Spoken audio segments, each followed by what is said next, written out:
Thousands of veterans may have been exposed to several diseases at the Cochrane VA Medical Center. Andy Crouppen of Brown & Crouppen joins us to talk more about this alarming topic, really. Andy, thanks for your time.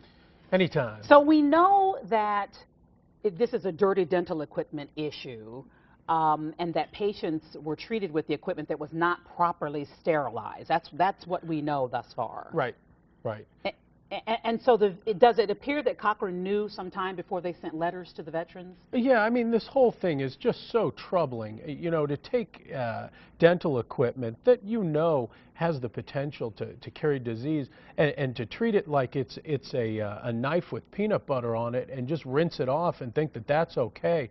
It's just, the whole thing makes you sick. These are veterans. They knew in March that there was a problem.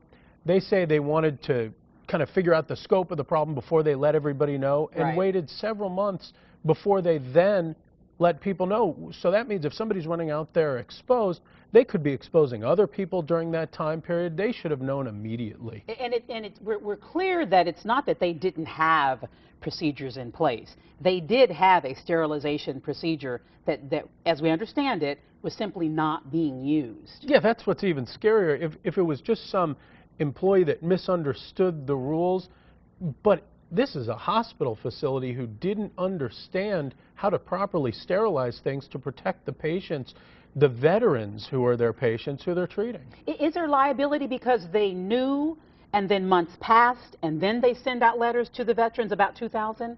Well, it depends on what happens. There would be potentially liability. Let's say someone was exposed and then exposed their spouse.